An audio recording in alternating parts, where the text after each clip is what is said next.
Saya tidak berani memberi tips berkeluarga karena masalah orang pasti berbeda-beda. Nuansnya pasti berbeda. Dan tidak cukup ngobrol 15 menit untuk bisa memecahkan masalahmu. Saya dipepet sampai ini ya, yang saya pengen kamu jangan sampai ngalami seperti saya di mana kepepet segitu pojok sampai akhirnya ketika saya ngomong iya aku goblok itu cuma menyelesaikan masalah.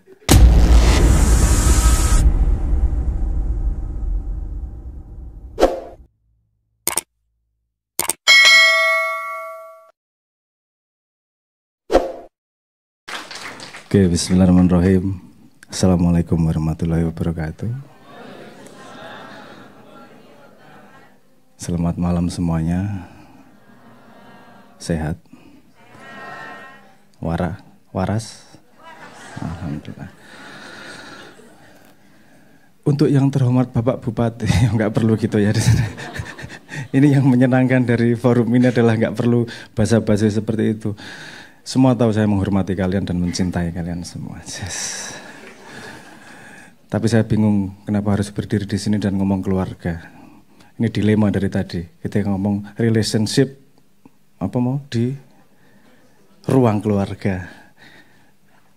Keluarga darah atau keluarga alma mater atau keluarga sekampung atau keluarga senegara atau keluarga segender atau keluarga seideologi.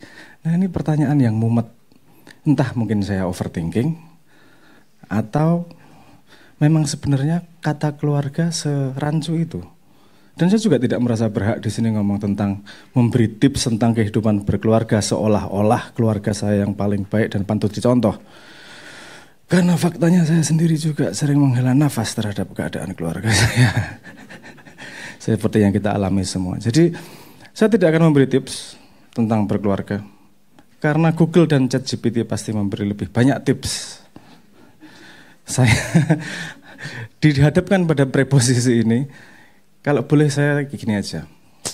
Saya akan mengundang teman-teman sekalian di forum kepala saya. Kebetulan kepala saya ada beberapa orang yang sudah hadir. Dan kita mau ngobrol tentang keluarga ini gimana sih. Sejak ketika tema ini disampaikan. Pertanyaan pertama begini. Guys, kita disuruh ngomong tentang keluarga. Satu orang tertawa. Tahu apa kamu soal keluarga? Wong kamu masuk jadi keluarga juga karena umur aja toh. Karena dipaksa orang tua toh. Oh iya ya. Tapi kan kita ngalami keluarga. Keluargamu juga nggak ideal dari kecil kamu nggak sama orang tuamu. Oh iya ya. Apa yang bisa kita sampaikan? Karena kita sudah diberi amanah nih. Untuk berdiri di depan dan kita harus menyampaikan sesuatu. Kasih tips and trik lah. Nggak bisa. Sudah segitu banyak tips and trik tentang bagaimana berkeluarga. Banyak dari Google, ChatGPT, tetangga sebelah, orang di jalan yang sambil makan pecel bareng. Banyak sekali tips. Kenapa ya kok banyak tips ya? Kalau urusan fisika nggak ada ya banyak tips. Sekali rumus terjadi, sudah. Itu yang dipakai. Oh, mungkin kita nggak paham benar soal keluarga ini gimana. Yuk kita bedah yuk.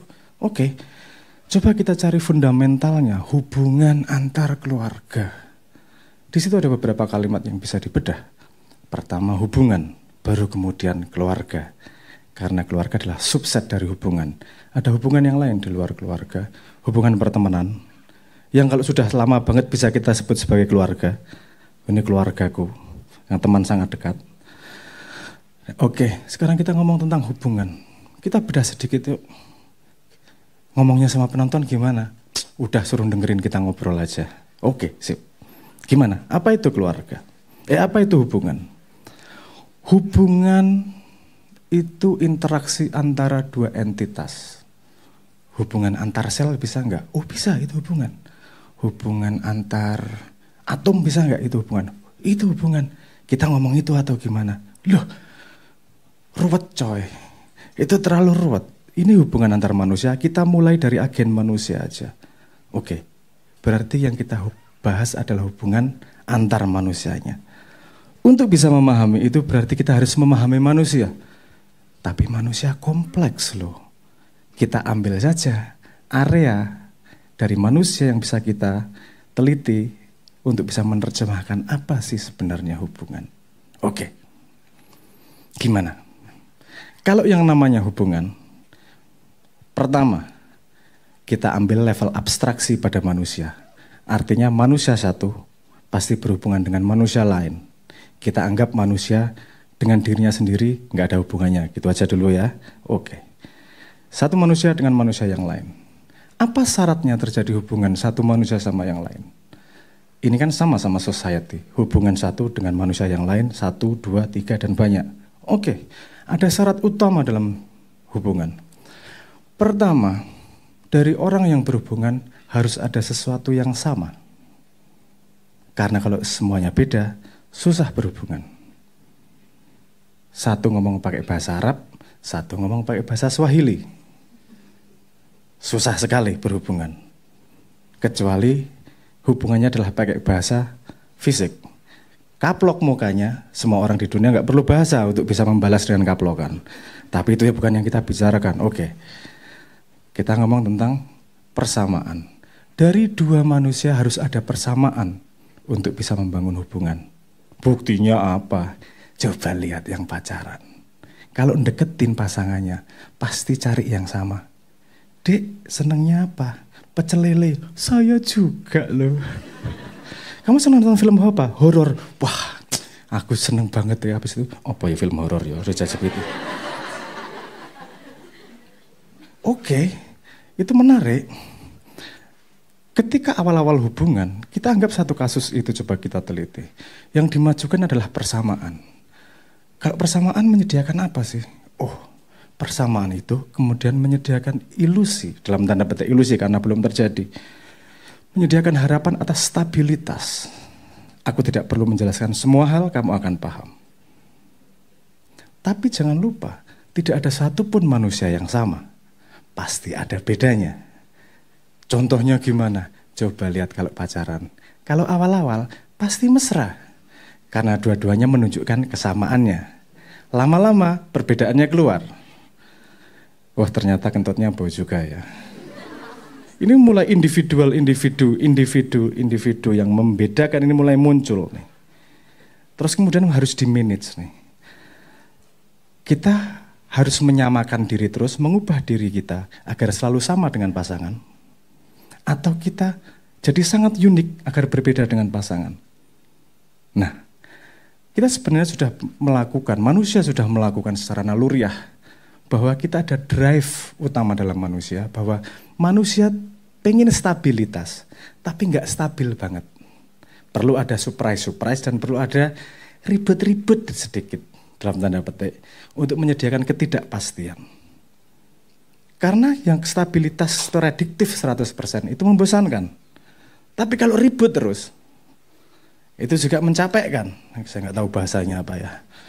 Membagongkan. Nah, ribut terus tiap hari. Ngapain kita bareng isinya ribut terus? Emang ada backup penelitiannya? Ada penelitiannya. Untuk pasangan yang paling bertahan lama, itu biasanya rasionya 1 sampai 10. 1 keributan dari 10 yang disetujui. Kalau lebih tinggi, 21 gitu, bosen pasti. Tapi kalau terlalu rendah, 2:3 gitu, pecah keluarganya. Karena terlalu banyak keributan. Rasionya sekitar 1:6, 1:10. Oke, kita harus percaya penelitian, Po. Ya kan nggak ada yang lain kok. Itu dulu aja dipercaya. Sebagai informasi awal. Tentu kita tabrakin sama pengalaman kita. Oh, ternyata benar juga. Karena sesuatu yang disebut romantis, hampir semua orang menyukainya. Tapi apa sih isinya romantis? Apakah setiap memberi bunga itu romantis? Kadang-kadang justru memuakkan. Klise banget sih. Kenapa kok menjadi klise? Karena dia bukanlah sesuatu yang unik, tapi dia adalah sesuatu yang sama dengan society. Artinya tidak memberikan sebuah kejutan yang berbeda, unpredictability yang dibutuhkan. Nah, kita sudah sampai pada sebuah rumus dasar bahwa hubungan manusia itu adalah dance, permainan antara stabilitas dan ketidakpastian. Kalau terlalu tidak pasti, itu menakutkan. Tapi kalau terlalu terprediksi, itu membosankan. Oke, menarik. Terus kemudian apa hubungannya dengan keluarga? Oh, ada satu faktor lagi yang berbeda. Pada keluarga, di situ ada yang namanya masa depan yang dilalui bersama. Jadi keduanya harus bernegosiasi dalam kepastian dan ketidakpastian untuk menempuh masa depan yang akan dilalui bersama. Di situ mulai tegangannya mulai tinggi. Karena kalau kamu sama temen, nggak setuju sedikit, ya tinggal nggak masalah. Kamu di kantor, nggak suka sama lingkungan kantormu, terlalu banyak perbedaan dan tidak ada stabilitas, kamu tinggal nggak ada masalah. Pada keluarga, ada satu yang mengikat, bahwa masa depan akan dilalui bersama. Di sini potensi masalah kemudian keluar. Karena keseimbangan antara persamaan dan perbedaan itu harus ditata dengan baik. Ngomong hubungan keluarga itu agak ruwet. Karena yang mana yang mau kita potret? Ada bapak ke anak, bapak ke istri, istri ke kakek, kakek ke anak, so many. Tapi kalau kita mau ngambil rumusnya, sebenarnya rumusnya itu tadi. Bagaimana memanage kesamaan tanpa menjadi membosankan. Keributannya terjadi ketika keunikan dipaksakan kepada yang lain. Ini harus gini, sementara yang lain keunikannya yang berbeda tidak mau digasruk. Aduh, angel bahasa Indonesianya apa ya? Tidak mau dikalahkan, kayak katakanlah gitulah. Saya posisi ini harus unik, saya posisi ini harus unik. Oh, itu tabrakan tuh.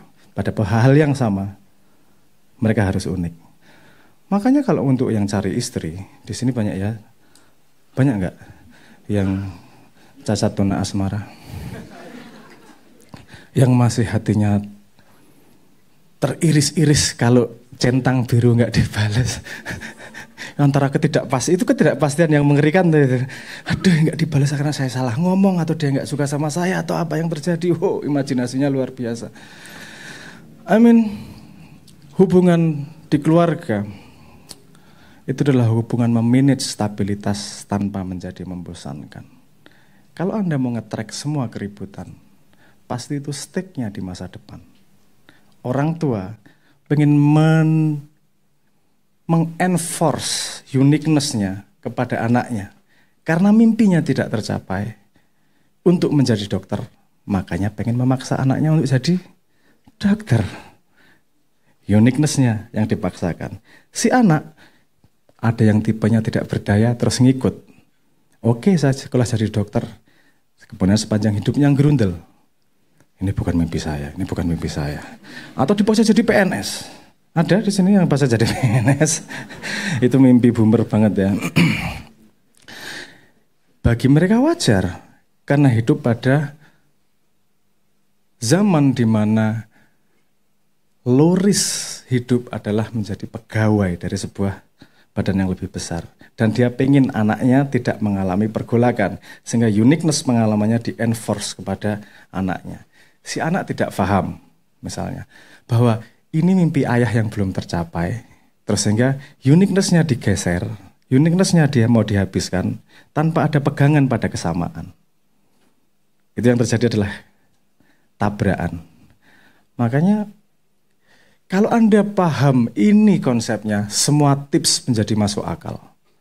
Kenapa tips begitu banyak terjadi? Karena tidak semua tips bekerja untuk semua orang. Semua orang punya unik keadaannya sendiri. Orang latar belakangnya berbeda, keluarganya berbeda, sejarahnya berbeda, keadaan ekonominya berbeda, kemampuan IQ-nya berbeda.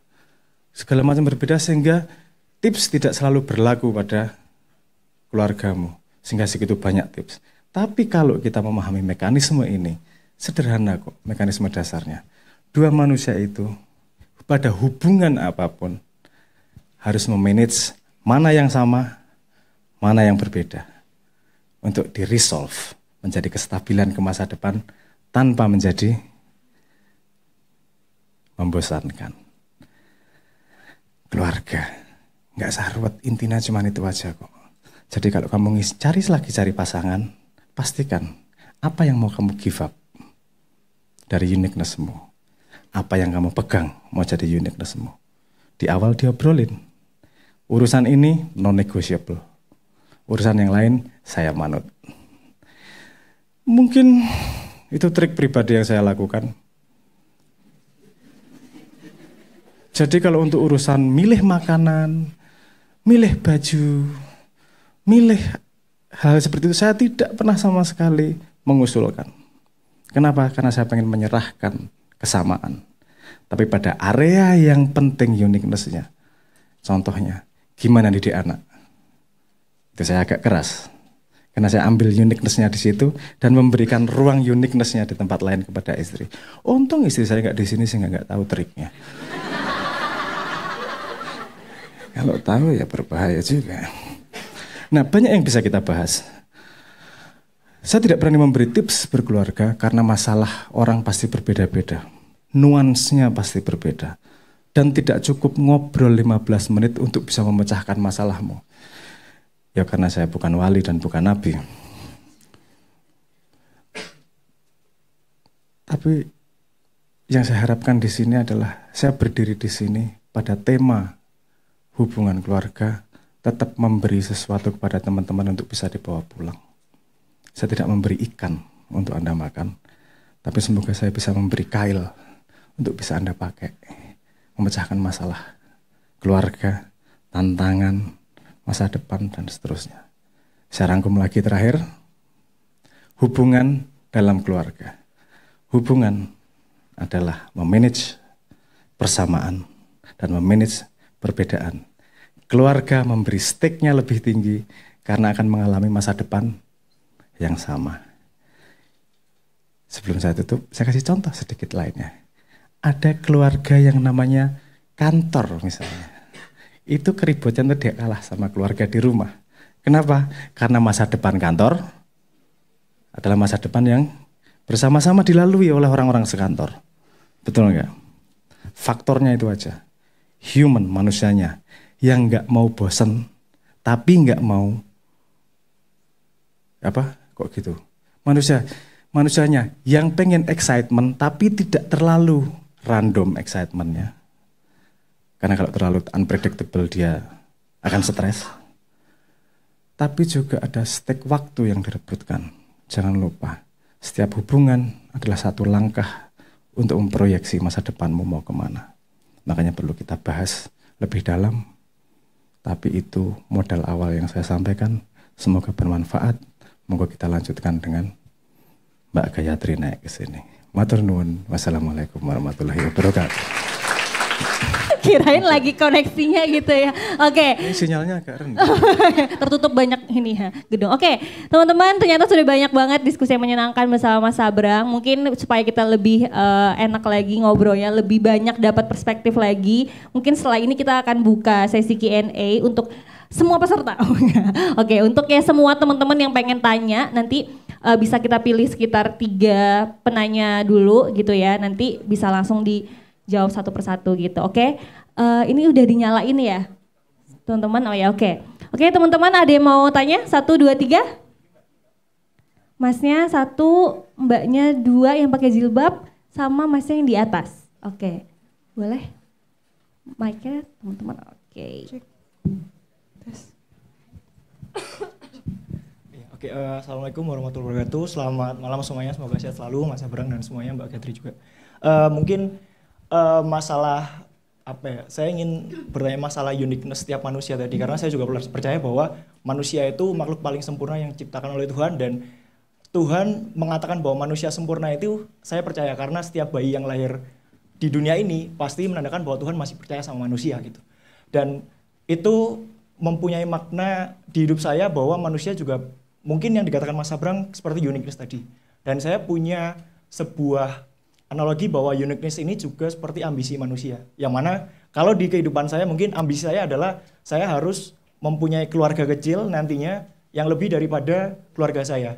Dan apakah ambisi tersebut itu bisa dijadikan sebuah uniqueness terhadap kesamaan kita bersama pasangan, atau mungkin ambisi tersebut hanya sekedar nafsu belaka yang memang manusia itu hakikat hidupnya itu menyempurna gitu Mas. Jadi itu saja. Terima kasih. Wassalamualaikum warahmatullahi wabarakatuh. Oke. Untuk pertanyaan pertama kita lanjut ke pertanyaan kedua ya Mas. Atau mau dijawab dulu? Langsung pertanyaan kedua dulu aja ya. Oke. Pertanyaan kedua dulu aja. Biar kita nanti langsung jawab.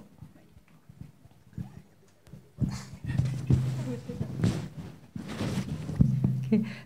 Terima kasih kesempatannya. Assalamualaikum warahmatullahi wabarakatuh. Baik, selamat malam Mas Noe dan Mbak Gayatri. Saya mau bertanya, ada 2 pertanyaan kayak gitu.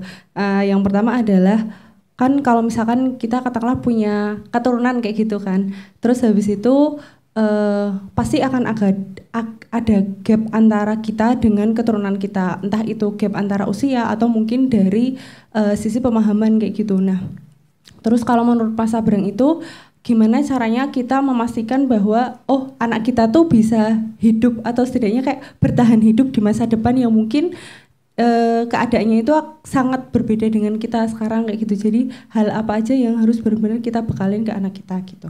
Itu yang pertama. Nah, kemudian yang kedua tadi Mas Sabrang sempat menjelaskan tentang di bab pertama itu tentang ini kayak keseimbangan gitu kan, keseimbangan antara inilah yang konflik sama ini apa sih, kebosanan dan perpecahan kayak gitu.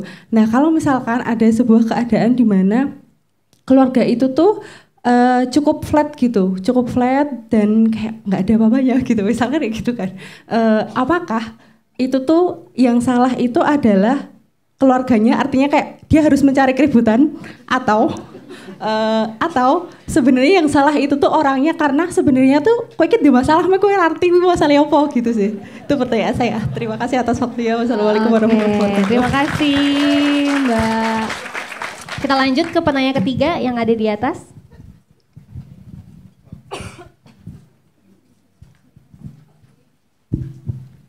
Baik, selamat malam Mas Sabrang dan semuanya. Di sini saya akan bertanya tentang kenapa gitu, kenapa kok ada orang yang kayak membanding-bandingkan anaknya gitu loh, seperti itu. Oke, biasanya anak tetangga gitu ya, tuh lihat anak tetangga gitu. Oke. Itu aja pertanyaannya. Oke, terima kasih ya Mas, itu sangat cukup ini ya, merepresentasikan tahap usia kita semua. Oke. Biasanya sering dibandingkan ya gitu. Oke, Mas Sabrang mau jawab yang mana dulu nih Mas? Oh, dari pertama aja. Oke, dari pertama tentang itu. ambisi itu tadi, apakah uniqueness itu tadi? Itu part of uniqueness, tapi kalau saya nyebut ambisi itu lebih beratnya pada posisi goal. Uniquenessmu adalah bagaimana kamu kuat memegangi goal tersebut. Sifatnya steadfast, steadfast apa bahasa Indonesianya? Teguh memegang pendirian atau keras kepala memegang pendirian. Itu sama-sama memegang pendirian tapi tipis bedanya kan gitu. Kalau kamu punya goal seperti itu, very much okay, semua orang punya goal masing-masing. PR berikutnya adalah cari orang, pasangan yang mau sharing that future dengan kamu, kan gitu kan. Kalau future-nya sudah berbeda bayangannya, akan terjadi konflik yang dia punya uniqueness yang berbeda dengan kamu, uniqueness-mu untuk masa depannya mau gimana. Kan itu. Jadi bisa dikatakan bahwa itu unik, bagian dari uniqueness juga, walaupun positioning dia sebagai goal di future. Jadi visimu ke depan tuh ke sana nih gitu. Nggak banyak orang yang punya planning segitu jauh tentang keluarga, bahwa saya punya anak berapa apa dan seterusnya gitu tuh. Menurut saya itu uniquenessmu yang kalau memang itu kamu anggap posisi sebuah konsep yang penting, ya go for it, life with adventure. Kasihan, kalau saya mikir jadi berpikir ketika sekitar umuranmu aku mikir piye yo. Saya tidak berpikir kayak gitu Mas. Ya makanya saya kalau dikasih tips keluarga itu agak takut saya karena otakku gak beres, bukan standar. Karena waktu itu saya berpikir keluarga ini apa sih? Oh, keluarga ini adalah sebuah konsep yang dibuat agar terjadi prokreasi. Oh, yang penting punya anak, ada urusan keturunan, ini konsep sosial kok. Oke, urusannya gimana bikin stabil dan terus saja. Cinta, bullshit. Jangan jadikan standar. Semua orang punya uniqueness-nya, termasuk cacat. Itu cacatan otak saya memang seperti itu. Jadi saya senang anak kecil dari sudut pandang saya, anak muda punya visi, wah nanti keluarga saya kecil gini ideal, wah udah clear picture-nya ke depan arahnya kemana. Go for it man. Yeah. Sudah terjawab? Kalau misalkan permasalahannya ada di background-nya Mas, jadi dalam pencarian itu selalu pasangannya look for my background yang sedikit rusak dan segala macam gitu. Bagaimana kita buat apa ya, rebranding image atau rebranding kita sebagai manusia yang punya ambisi itu? Gini, kalau kamu berpura-pura menjadi orang lain, kamu akan capek suatu saat. Long game-nya enggak, strategi long game-nya enggak baik. Kamu akan terus berpura-pura, lama-lama capek, nanti akan keluar dirimu yang asli juga. Dan dia kecewa nanti, oh ternyata gini, kemarin cuma iklan toh kan gitu. Mending dari awal tahu, dia tahu yourself sesungguhnya, dan dari awal memutuskan iya atau enggak. Kalau enggak ya oke, cari yang mau. Share future itu kan gitu. Maksudnya ini dalam tujuan perang panjang ya. Itu strategi yang lebih viable daripada harus berpura-pura. Semua yang berpura-pura itu mencapaikan. Menurut saya. Gitu ya, Matenun. Yang kedua tadi gimana memastikan kita terpandang di masanya, terus apa yang harus dibekali? Gap antara keturunan. Gini.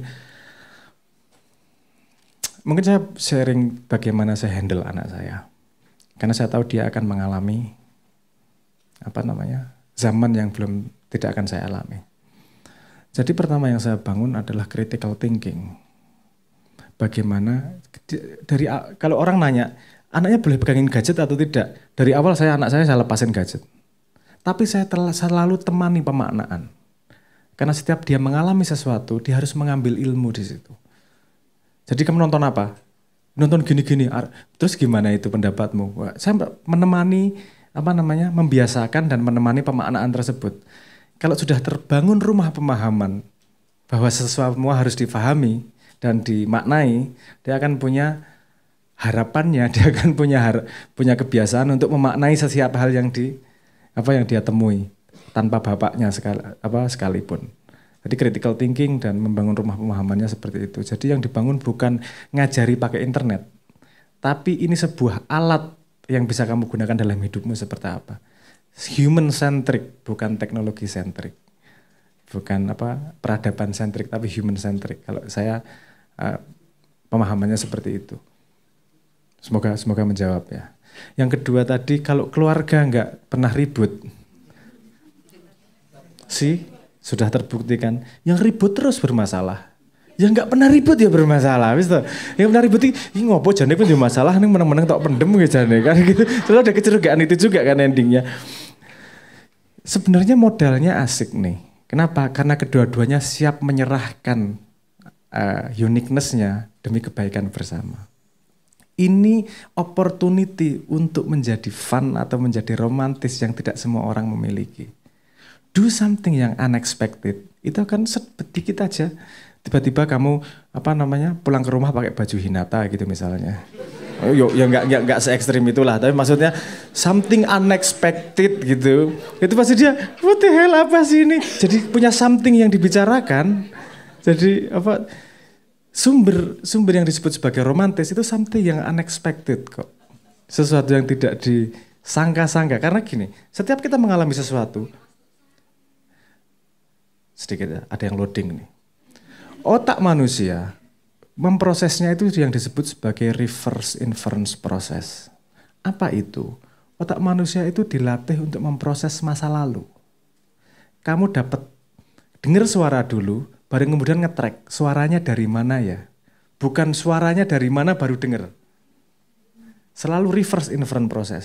Sehingga ketika ke masa depan, itu selalu nge-track masa belakang dari pengalaman masa lalunya. Ketika kamu memberi sesuatu di masa depan yang tidak bisa di-track di masa lalunya, itu akan dianggap sebagai sesuatu yang baru dan menyenangkan.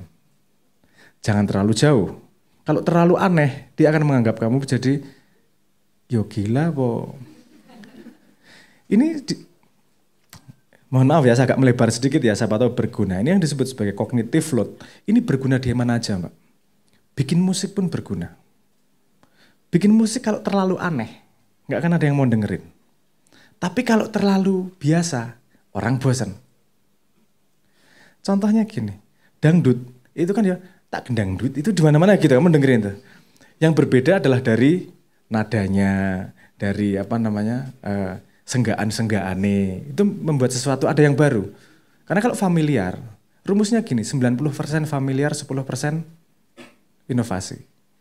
Kalau pengen jaga interest itu kayak gitu tuh, biasanya rumusnya yang terjadi. Jadi kalau Anda 100% flat-flat aja, dua-duanya juga bosan.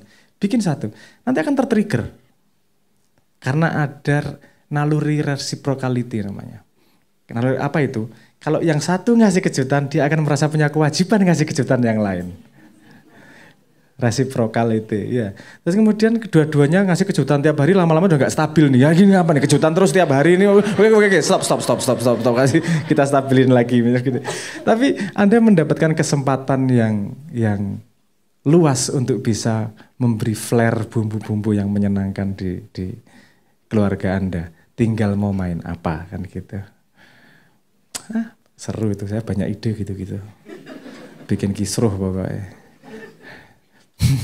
Oke. Jawab ya, Maten. Jawab ya, Mbak ya. Oke. Yang terakhir, Mbak. Bagaimana? Kenapa sering membandingkan? Sering dibandingkan. Sama anak tetangga, Mas. Sama anak tetangga, sama anak di TV. Sekarang kan anak TikTok bisa dibandingin. Juga. Itu masalah gini. Itu hampir masalah semua orang. Enggak cuman anak kebetulan adalah objek baru yang bisa mudah dibandingkan. Tapi gini, semua orang pasti meletakkan harga dirinya pada sesuatu. Kalau kamu meletakkan harga dirimu pada penampilanmu, kamu akan selalu merasa bersaing sama orang lain tentang penampilan. Kamu meletakkan harga dirimu pada kepintaran anakmu, akan selalu membandingkan.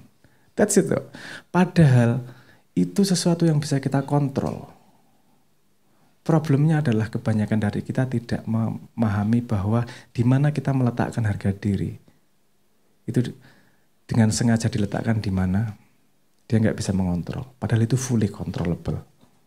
Misalnya, orang takut gagal karena dia meletakkan diri pada keberhasilan. Kalau dia meletakkan harga diri pada proses, harga diriku adalah ilmu yang tidak hilang pada proses apapun, dia nggak akan takut gagal. Gagal dia nggak masalah. Pesek marah. Merongos marah. Dia meletakkan harga dirinya pada fitur wajahnya. Terus, kamu cantik banget merongos. Itu ketawa. Paham maksud saya bahwa setiap orang meletakkan harga dirinya pada something nih. Misalnya ada teman saya nih, yang deg-degan kalau naik panggung, itu gemeteran itu. Ketakutan gitu, nanti gimana ya kalau di atas panggung gitu. Karena kemungkinan harga dirinya masih pada, nanti saya dilihat orang gimana ya. Kalau letaknya harga dirinya pada, aku ngalami something yang fun nih, bahwa aku belajar dari perjalanan, itu semua pengalaman yang tidak punya resiko mematikan, itu akan menyenangkan. Teorinya seperti itu. Mungkin Anda perlu mengalami sebuah resiko di mana resikonya hidup mati. Karena setelah lolos dari situ, semua masalah itu kecil. Enggak bikin mati ya, jago. Malu. Saya dan Leto, sebuah band papan atas dari Jogja. Itu kan nggak punya malu saya. Itu mengalami hal memalukan yang sangat banyak. Kalau mau dianggap sebagai memalukan. Tapi gitaris saya pernah mencret di atas panggung. Saya berkali-kali red sletingnya lupa dinaikin. Pernah jatuh di atas panggung. Kalau saya melihat harga dirinya saya akan sangat malu dan malas naik panggung lagi. Tapi saya tidak ditertawakan dalam posisi itu. Saya ikut sama penonton menertawakan diri saya bareng-bareng. Jatuh, bangsat aku memang jatuh. Itu terjadi di Padang. Saya jatuh gelembang, buat penonton ketawa, saya juga ketawa. Jatuh nih ya Allah ya. So, it's okay. Kemudian, kamu letakkan harga dirimu, kalau orang meletakkan harga dirinya pada tempat yang tepat, hidupnya akan jauh lebih stabil. Dan saya merekomendasikan, letakkan harga dirimu bukan yang dibandingkan dengan orang lain, tapi pada pertumbuhan dirimu dengan dirimu yang kemarin. Karena tidak ada dari luar dirimu yang akan bisa mengganggumu. Ngaten. Oke. Langsung ya, jadi notes bahwa bandingan tuh jangan sama anak tetangga, tapi dengan diri kita yang sebelumnya, supaya kita tahu ada perubahan positif apa yang sudah kita lakukan gitu ya. Jadi besok-besok kalau misalnya, kamu tuh anak tetangga, kamu harus bandingkan dengan saya yang dahulu gitu ya, baru bisa gitu. Oke, kita lanjut lagi teman-teman, kalau misalnya ada pertanyaan, kita buka 3 penanya lagi mungkin. Oke, masnya kan itu ya, ya masnya. Iya bener mas ya, iya pakai kacamata ya. Terus tadi mbaknya pakai jilbab hitam sama tadi mbaknya juga. Oke, kita lanjut lagi teman-teman ya. Nanti pasti akan ada waktu teman-teman akan tertunjuk ya, kayak sesi kemarin. Oke, kayak sesi kemarin sudah ada 7 kali dia nunjuk baru ketunjuk gitu. Oke, tadi mic-nya di mana deh? Oke. Terima kasih atas waktunya. Perkenalkan, nama saya Lukman. Begini Mas Abrang, ini terkait dengan beberapa pertanyaan sebelumnya dari Mas yang di belakang itu yang bicara soal membandingkan dan dibandingkan ini ya, kayak lagunya itu Darboy. Ini bicara, saya ingat Mas Abrang itu pernah ngobrol soal moralitas, akhlak, integritas itu ya, yang soal itu. Itu kan setiap orang hidup itu, siapapun, setiap orang itu dari lahir itu mengadopsi nilai atau value gitu kan. Dan ini ada terkaitannya dengan ruang lingkup keluarga itu nanti. Pertanyaan saya nilai yang hubungannya dari keluarga itu tadi adalah madrasah pertama, oke, orang tua, parent itu adalah madrasah pertama. Itu kan akan diadopsi oleh seorang anak, ya, menjadi nilai atau value itu sendiri. Nah, sedangkan nowadays ini ya di era sekarang ini value itu kadang udah berubah dari yang parent, itu saya ini ke internet ini mas, gimana? Media dan lain-lain itu loh. Nah, kalau itu menurut saya ya, jadi banyak anak itu mengadopsi nilai, value itu, contoh-contoh itu dari media, yang itu mungkin kadang tanpa filter. Itu gimana menurut Mas Abrang? Terus yang kedua itu tadi bicara soal yang dibanding-bandingkan. Saya juga ingat Mas Abrang itu pernah ngobrol di podcast sama Habib Hussein itu kalau nggak salah, bicara soal yang tadi masih ada kaitannya sama harga diri, identitas itu ya. Orang menyandangkan identitas itu terhadap apa? Kalau orang menyandarkan identitinya sama bubur, ya kalau disinggung masalah makan bubur diaduk atau dicampur, ya kamu akan tersinggung gitu loh. Nah ini gimana sih kalau zaman sekarang, kenapa saya pikir banyak orang itu ada yang suka mengklaim identitinya secara random gitu loh mas. Dan kayak kenapa zaman sekarang itu kesannya banyak orang yang disklaim bahwa mengklaim bahwa mereka tuh introvert. Ya, aku introvert. Ngapain sih sama saya nggak bisa sama mereka itu ya gitu. Saya nggak suka ini itu. Yang penting saya dengan diri saya gitu. Kenapa banyak orang juga introvert dan kayak random identity itu tadi di situ. Terima kasih sebelumnya. Oke, kita lanjut ke Mbak yang hitam dulu, jilbabnya itu belakang dia. Mbaknya boleh, nah oke.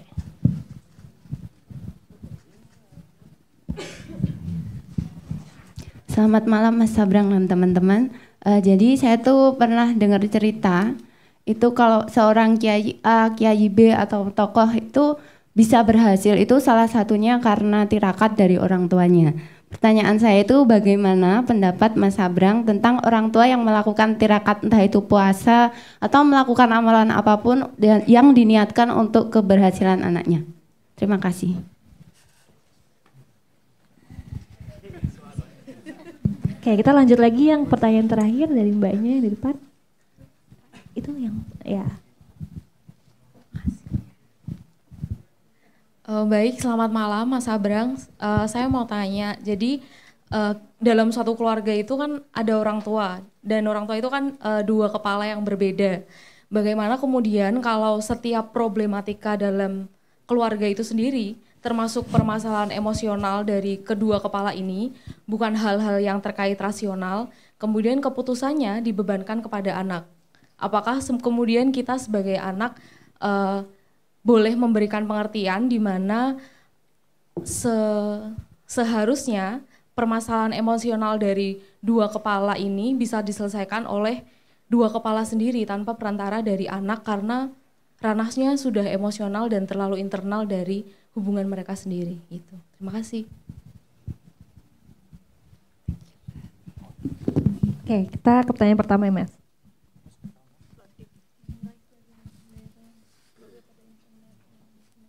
Oh, nilai internet ya. Semua orang mengadopsi nilai, tapi tidak semua orang memahami nilai apa yang diadopsi. Karena sebelum dia diutarakan menjadi sebuah simbol kata-kata atau kalimat, itu tidak bisa diolah, tidak bisa diganti juga. Ya, karena tidak mewujud dalam tanda petik dalam sebuah konsep. Bahwa mengadopsi nilai-nilai dalam internet, kita ngomong gini, ketika dia sudah punya kemampuan kognitif, dia akan mencari informasi sebanyak-banyaknya. Terus kemudian kenapa literasi itu sangat penting? Karena itu kemudian membuka khazanah segitu banyak. Terus kemudian ada sebuah era di mana informasi jadi tidak terfilter. Si anak itu pasti akan mengikuti struktur sosialnya. Yang paling banyak dia hadir di dalamnya. Kalau dia Indonesia berapa ya? Rata-rata kalau 2021 itu rata-rata dalam sehari ngabisin waktu di internet sekitar 8 jam something menit, 8 jam 34 menitan. Di sosmed sekitar 3 jam 16 menitan. Jadi mayoritas waktunya memang di situ. Tanpa sadar dia akan menyerap value yang di situ. Karena mana yang tinggi, mana yang rendah akan nancep akan kepake di lingkungan sosialnya. Itu ya faktanya seperti itu, mau gimana lagi. Kalau mau counternya, makanya tadi ketika saya melepaskan gadget kepada anak, itu adalah pemaknaan. Jadi sehingga dia bisa mengolah nih. Dia bisa masuk ke lingkungan kambing tanpa harus menjadi kambing. Harapannya kan gitu. Dia tahu kapan berperan menjadi kambing, kapan tidak berperan menjadi kambing. Itu kadang-kadang terlalu efektif juga. Kepada kasus anak saya. Aku malah tadi cerita lagi. Anak saya itu juga bangsat kayak bapak. Anak saya yang pertama ya. Anak saya yang pertama itu kognitifnya sangat kuat. Dan saya ajari critical thinking dari awal. Dan kalau membantah, aduh luar biasa. Dan dia tahu bahwa dia berperan dalam internet itu. Sampai menjadi peran seorang scammer dan nyecam. Kan mumet bapak iki. Gue nyecam gitu ya, argumentasimu gimana? Ayo dimaknai. Yang laporin adiknya. Adiknya berbeda lagi. Adiknya orang yang sangat tidak punya filter dan jujur dan emosional. Jadi dia nangis-nangis, kakak ini itu nyecam orang sama temennya membuat drama. Terus hasil scamnya ya Roblox ya boneka-boneka gitu-gitu lah. Terus dikasihin ke saya, tak kasihin orang yang di scam no. Ini udah dikasih sama kakaknya gitu. Saya cari argumentasi, kenapa kamu nyecam orang? Do you think it's a good thing? Oh bagus. Wait, kok bagus? Gimana argumentasimu kemudian? Karena aku dulu pernah di scam Pak Anda. Anak saya manggil saya Pak Anda. Karena ibunya Bunda, bapaknya Pak Anda. Saya dulu pernah di scam Pak Anda dan saya sakit hati di scam. Sehingga saya harus memberi pelajaran kepada orang, agar jangan di scam lagi. Terus cara memberi pelajaran gimana? Ya dengan nyecam orang. Logikamu gitu. Nah itu kemudian diskusi terjadi. Itu memang tidak baik, tapi itu opportunity untuk kemudian saya diskusi panjang lebar sama dia. Terus kemudian akhirnya dia sampai pada posisi bahwa dia tahu itu salah. Tapi fun to be done. Oke. Ya setelah itu, setelah diskusi panjang, oke kita ambil garis lurus nih. Kita harus ngambil tracknya di mana nih. Kalau kita ngomong pada value itu gini. Value itu sebagai seed untuk melakukan something. Terus kemudian ada boundaries, apa yang boleh atau tidak. Kalau dia value-nya udah benar, bisa mengidentifikasi mana good, mana bad. Kemudian yang salah kan boundary-nya kemudian. Oke, kita bikin boundary ini. Boundary-nya kalau kamu ngambil sesuatu dari orang dengan menipu orang lain, merugikan orang lain, itu udah lepas dari boundary. Rule-nya di situ. Oke, ada satu pengalaman yang menghasilkan rule untuk dia sepanjang hidupnya. Win-win menurut saya. Walaupun harus ngalami punya anak scammer. Selama seminggu saya teror, saya manggilnya scammy. Scammy. Ibunya tidak terima. Karena dianggap saya mendoakan anak saya menjadi scammer. Omongan kan doa. Enggak salah konsepmu, tapi aku butuh neror di si anak nih sebentar. Dia harus merasakan pain-nya dari mistake gitu loh. Dia di mocking. Untung dia nyekemnya sekarang. Sehingga dia bisa belajar sekarang. Kalau nyekemnya nanti pas SMA setengah mati. Apa kita handle-nya? Jadi menurut saya itu lagi-lagi kesalahan utamanya adalah ketika dia tidak ditemani berproses. Karena kita tidak bisa menghalangi anak untuk bisa berhubungan dengan siapa aja. Kalau kita menghalangi si anak untuk berhubungan, dia akan kehilangan kesempatan untuk berproses. Sehingga dia tidak punya kesempatan untuk menilai batasnya di mana. Kalau tidak dia ditemani, dia akan menyimpulkan pemaknaannya pada lingkungannya. Itu yang dangerous. Gunanya orang tua, oke saya paham bahwa orang tua mungkin tidak punya waktu banyak sama anaknya. Mungkin dia sehari 2 jam. Oke, gunakan 2 jam itu untuk diskusi kognitif. Kamu ngapain nih? Dan jangan pernah ngejudge anak. Karena dia belum tahu benar salah. Dia lagi probing nih, nyoba-nyoba. Lihat kalau anak kecil itu di dapur pasti nyoba-nyoba dipegangin apa. Sampai orang tuanya teriak. Oke, habis itu dia berhenti. Nggak nyenggol itu lagi karena tahu boundary-nya. Semua orang itu gitu kok. Kamu umur segini itu masih nyoba-nyoba. Bila nggak yakin ya boundary-nya gitu, belum dibentak sama bapak atau belum dibentak sama lingkunganmu, kamu coba-coba tuh pasti apa yang kira-kira boleh, kira-kira enggak. That's the nature of human. Jadi semakin sering dia tahu kesalahannya, semakin banyak dia tahu kesalahannya ketika kecil, semakin dia banyak modalnya untuk tumbuh besar. Dan sebenarnya internet bisa dimanfaatkan untuk itu. Karena banyak kesalahan yang terjadi di internet. Kalau orang tuanya ikut menemani memproses. Bukan sebagai dogma, tapi sebagai kebiasaan untuk memproses. Kita harus, kalau pengalaman saya harus ngasih logikanya. Ketika dia sudah bisa diajak ngobrol. Sebelum itu ya harus pakai fisik. Anak saya yang pertama ini dulu ada satu hal yang dia sangat tertarik dan nggak bisa saya bentak, nggak ngerespon, yaitu mainan raket nyamuk. Pegang, saya setrum, cetak. Oke, habis itu nggak pernah nyenggol lagi. Karena diomongin nggak mempan, dia harus ngalami sakit fisiknya. Orang tuanya cuma memastikan bahwa sakit fisiknya tidak sampai mematikan si anak atau menghasilkan kecacatan seumur hidup, gitu aja. Yora setrum nyamuk loro paling. Jajal cetet enggak gitu. Itu yang saya sering tabrakan sama istri. Karena tidak setuju dengan konsep itu. Tapi saya merasa anak saya belajar naik pohon. Oke. Saya naik, tak tunggu jatuhnya. Itu saya tanam. Ketika dia naik jendela, awas lu jatuh. Saya tunggu jatuhnya. Oke, dia jatuh saya tangkap. Cuman perlu dipastikan bahwa dia ngalami traumanya tapi tidak sampai cacat. Naik pohon, awas lu jatuh, hati-hati kalau nggak hati-hati jatuh lu, jatuh, tak tangkap, oke. Itu dapat 3 kali, 4 kali, omongan saya kemudian dianggap serius nih. Karena prediksinya itu terjadi dia alami. Ini membangun Pavlovian conditioning lah. Sambil kuliah. Sambil kuliah, conditioning ke anak nih. Jadi omongan si Panda ini sudah kayak profetik, kayak nabi serius anak saya. Wah, kalau Panda udah ngomong, padahal kita kan kalau anak kecil kan belum tahu apa-apa, kita gampang nanam image itu. Itu kadang-kadang berguna juga. Jadi kita tidak pernah bisa menyalahkan keadaan zaman. Yang nomor 1 kita salahkan respon kita terhadap situasi. Menurut saya seperti itu. Berikutnya. Oh banyak manusia itu punya kebutuhan innate kebutuhan to trust something dan be something. Kalau dia nggak bisa be something by himself, dia mengadopsi identitas yang lebih besar. Aku ikut ormas A, aku ikut partai A, aku bagian dari fans klub sepak bola A. Itu aktualisasi diri identitas yang harus dipenuhi dengan cara mengadopsi identitas yang lebih besar. Tidak salah. Naluriah manusia adalah pengen identitasnya kelihatan. Yang tidak mau mengadopsi itu, dia ambil teknik lain nih. Aku agak ADHD. Dia jadi unik. Dia jadi punya pembeda dengan temannya.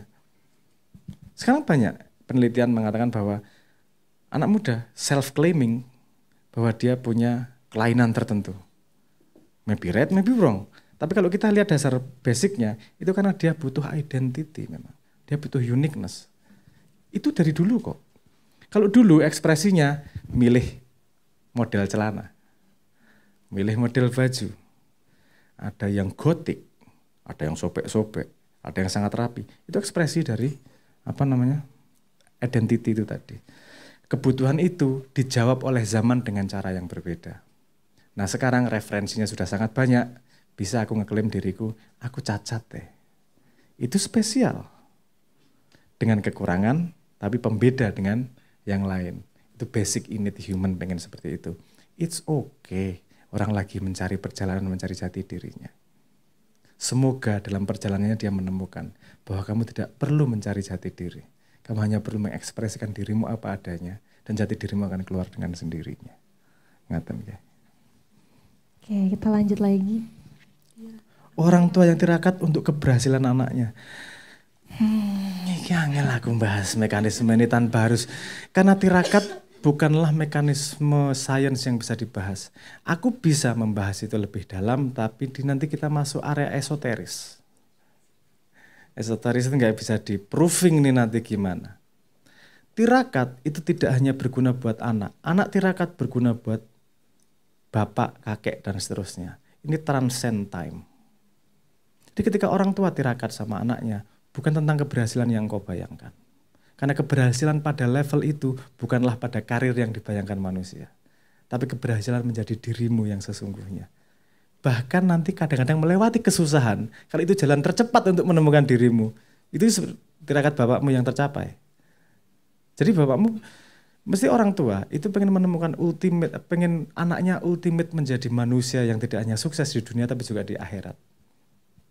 Paling gampang gini. Tirakat itu membesarkan wadah dari si anak. Wadah apa? Wadah yang bisa menampung ruh. Ngangel yang bahas gini kita. Anak saya yang pertama saya pesan, aduh gue ngomongin gitu. Ini kan rekaman tuh ini. Ono rekaman ini Rasido ngomong wis. Apa namanya? Kita nggak sama masuk area itu terlalu dalam, nanti saya dianggap sebagai klinik.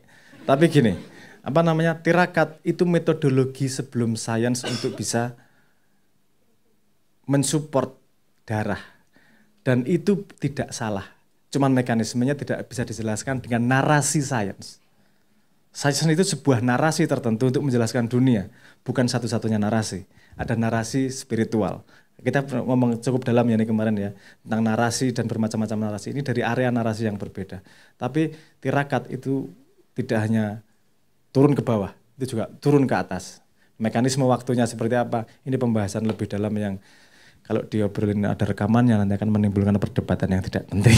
Gitu.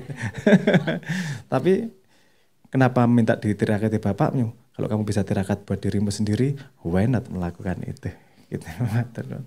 Oke, sudah terjawab ya Mbak? Oke, iya. kita lanjut yang terakhir.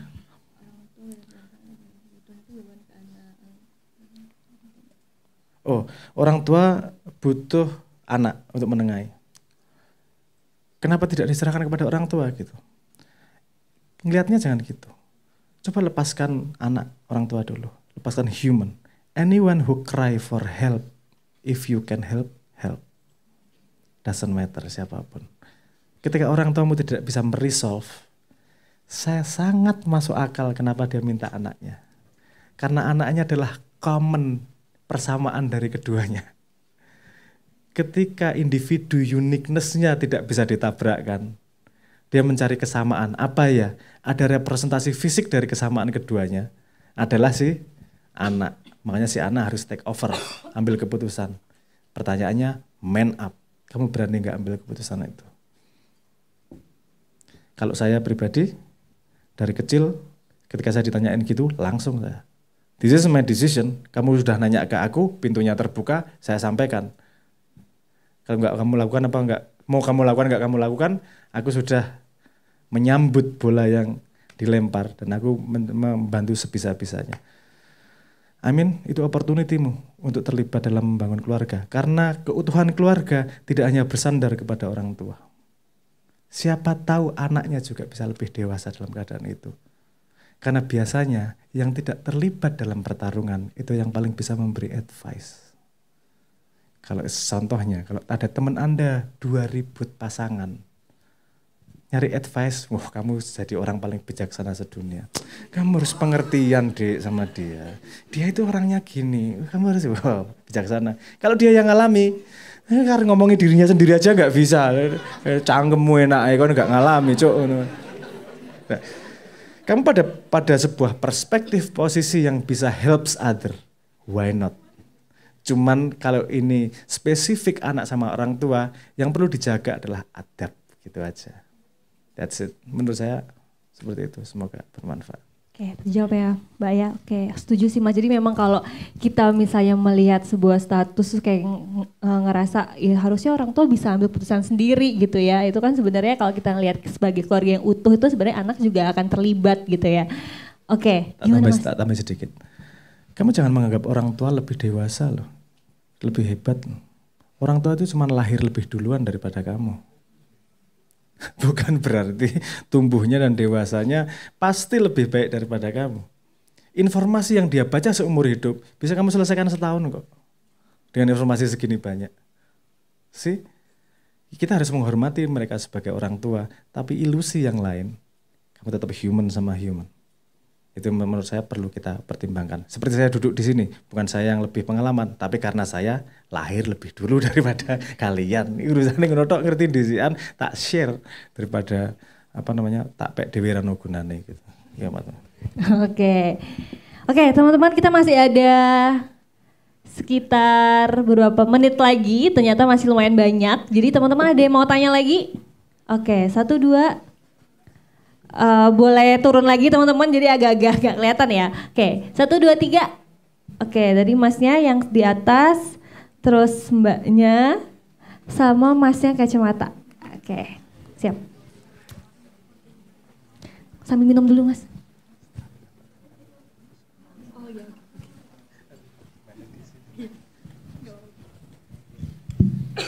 Terima kasih Mas Sabrang sudah sharing dan Mbak Gayatri.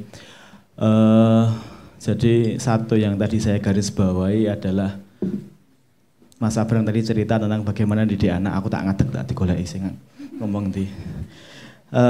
Adalah bagaimana bisa memaknai critical thinking gitu. Nah saya mau minta Mas Sabrang sharing, walaupun kayaknya Mas Sabrang rapatio agak enggan untuk sharing personal gitu. Bagaimana kemudian memaknai frameworknya untuk memaknai peristiwa-peristiwa yang di keluarga kadang kita nggak punya kontrol, misalnya orang tua cerai ketika kita kecil gitu, atau kemudian misalnya orang tua sakit parah atau ada pertengkaran antar keluarga, bude, bapak dan sebagainya kayak gitu. Itu kan satu yang kita nggak bisa kontrol, bagaimana framework Mas Sabrang untuk memaknainya. Yang kedua, ada yang bisa kok kita pengaruhi tapi seringkali juga gagal kayak gitu kan. Nah, bagaimana saya penasaran bagaimana Mas Sabrang memaknai peristiwa-peristiwa itu dalam keluarga. Seperti itu aja Mas. Terima kasih.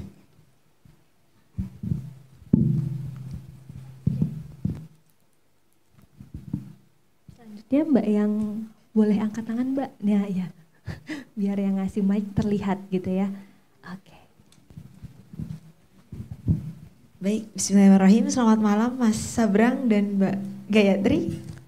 Ya, izin bertanya Mas Sabrang, saya ingin bertanya mengenai hubungan dua orang atau hubungan interrelasi antara sesama manusia yang ingin melanjutkan hubungan menuju pernikahan atau berkeluarga. Seperti ini Mas. Sebenarnya ketika kita membahas cocok dan tidak cocok terhadap pasangan atau calon yang ingin kita inginkan, itu tolak ukurnya sejauh mana Mas Abrang? Karena kadang ketika membahas cocok dan ketidakcocokan itu hanya ada dua hal. Itu adalah sebuah seni penerimaan atau seni untuk menurunkan ego. Padahal sesama manusia ini kadang kita masih punya egonya masing-masing. Itu yang pertama. Terus yang kedua, terkadang Mas, ada lingkungan atau faktor eksternal yang justru tidak memberikan afirmasi positif terhadap dua orang ini. Misalkan, kamu yakin sama dia kan A, B, C, D. Terus nanti belum lagi dalam cycle yang lebih luas lagi. Oh, dia kayaknya kurang tepat. Padahal kalau kita ingin menelusuri atau memberikan kualifikasi terhadap orang yang menurut kita yakin, kita harus bertanya dengan orang dekatnya ya Mas. Misalnya teman mainnya atau dalam keluarganya. Tapi kadang-kadang ada informasi yang kadang bisa kita adjust atau enggak, bisa kita terima atau enggak. Seperti itu Mas Abrang. Lalu ketika kita menyadari hubungan dua orang itu kan berarti hubungan each do ya Mas, aku dan engkau. Berarti aku dan kamu sama-sama sebagai subjek. Bukan berarti aku dan itu atau aku ini subjek sedangkan kamu objek. Jadi kalau misalkan aku nggak merasa cocok sama kamu, oke, stop here. Jadi nggak ada seni untuk bertahan. Jadi kadang variabel-variabel itu Mas yang buat kita harus berpikir kembali sesungguhnya apakah kecocokan itu benar-benar harus diberikan standar khusus atau tidak gitu Mas. Karena kita sama bayangan kita aja nggak sesungguhnya sama-sama cocok. Kadang wajahnya nggak kelihatan utuh kalau kita lihat bayangan kita. Begitu Mas Abrang, terima kasih. Wabillahi taufiq wal hidayah. Wassalamualaikum warahmatullahi wabarakatuh. Oke, tadi satu lagi tuh yang mana ya? Aku tuh lupa. Oh, Mas pakai kacamata, benar. Ini dia, bukan yang ini. Nah itu. Bismillahirrahmanirrahim. Terima kasih sebelumnya. Izin bertanya Mas seputar konsep-konsep yang lagi hype sekarang tuh, konsep kesetaraan gender. Nah, menurut Mas Abram sendiri, konsep kesetaraan gender itu dalam rumah tangga itu hanyalah ilusi atau sebuah uniqueness? Itu dong Mas, terima kasih sebelumnya. Oke, ada beberapa pertanyaan, mau langsung dijawab atau saya mau iklan akan jawab dulu? setelah iklan berikut ya. Oke, yang apa Mas? Ya oke, Mas Abram mau ke sebelah sebentar ya teman-teman ya. Oke, tadi aku udah mencatat beberapa pertanyaan. Mungkin kalau teman-teman ada yang bawa air minum atau misalnya cemilan, boleh dikeluarin dulu atau mau inhale, exhale. Oh nggak boleh ya, ini cuma ngetes aja. Ternyata baca semua peraturannya. Alasan.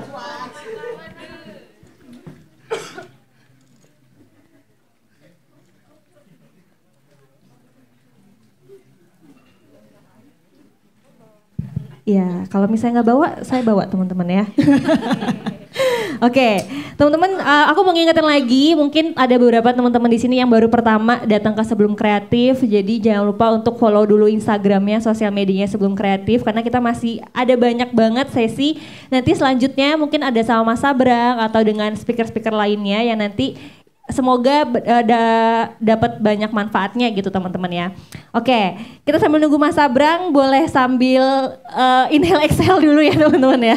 Oke, sudah kembali beliau. Oke. Kita lanjutkan. Saya bepisnya cepat udah hafal. Ya, tadi tentang permasalahan dalam keluarga. Terus gimana Mas? Tadi tentang bagaimana framework menghadapi permasalahan dalam keluarga. Saya kebetulan ini ngomong masalah pribadi. You right.